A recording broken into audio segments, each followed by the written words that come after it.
Good morning and welcome. So today we're reading a chapter from A Tale of Wild Geese, and it is chapter 16 and it's called Summer. Spring rolled into summer. The war came closer and closer. Patrols increased. Tension rose. France fell and Winston Churchill spoke his famous words, "What General Weygand called the Battle of France is over. The Battle of Britain is about to begin." Suddenly they were on almost constant standby. The German bombers were hitting ships in the Channel and raiding the coastal radar stations. The bell would ring and scramble. Climbing up into formation, Danny would fall into position behind Johnny's gay-marked Spitfire. He called her Kathleen. Wingtips steady against the morning sky, the green patchwork of England fell away below them. They were on high alert. Danny's stomach clenched. This is it. This is real war. The white cliffs of the coastline fell away starkly. It was a raiding flight of Heinkels, menacing spots in the blue sky. Smoke lifting mushroom-like from the water below, where two ships lay defenseless against the assault from above. They swung around, the roar of the Rolls-Royce Merlin engines a thing of joy in Danny's hands. Cold anticipation. Don't think of the men inside. Think of the men below and the plane as the enemy. They dropped down. Danny heard Kathleen's gun start to stutter. He had a bomber in his sight. Tracer cut through the air. Smoke puffed from the Heinkel. It tried to break away, but Johnny was after it with the tenacity of a border collie. Another stuttering stream hit the Heinkel and she dropped, started spinning out of control in a smoke stream toward the water.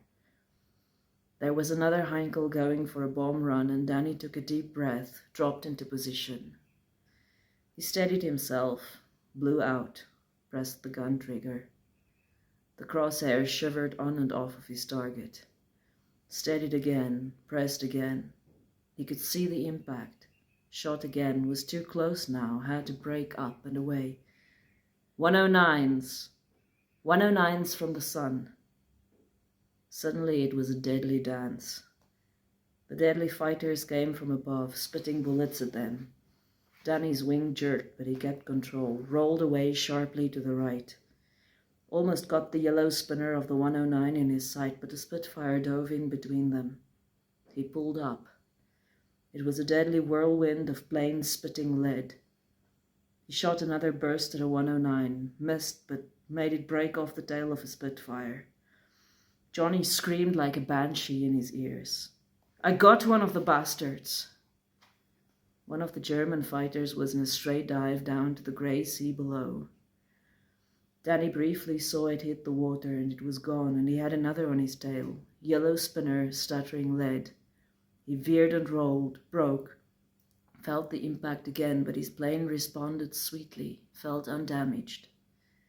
I'm hit, I'm jumping." He didn't know who it was. The stricken Spitfire below was streaming a cloud of black smoke. A parachute flared open. Ahead there were still bombers and he went after them instead of trying to climb back into battle.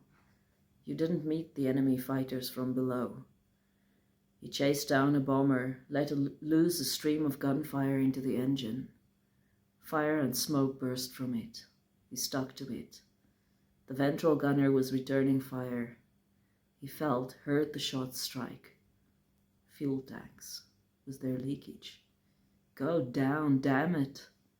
He broke away, breathed, got it back in his sights, fired a long burst. Flame spat from the engine. It was losing altitude. He was losing fuel. Try for the other engine. He fired again.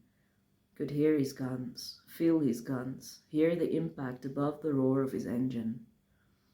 The Heinkel was quickly losing power. Smoke started streaming. It got unsteady. He had to break upwards out of the smoke stream to see. Then the parachutes flared and his bomber rolled down to the water, dropping wildly. one hinkle destroyed. It felt like it wasn't his voice speaking. "Yellow leader, I'm running low. I'm pretty sure they put holes in my fuel tanks. I'm returning to base."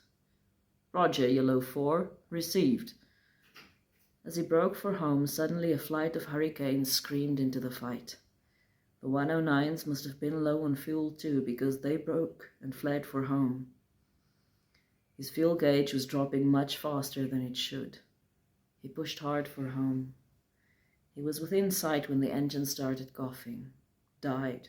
Coughed back to life. Died again. Stay dead.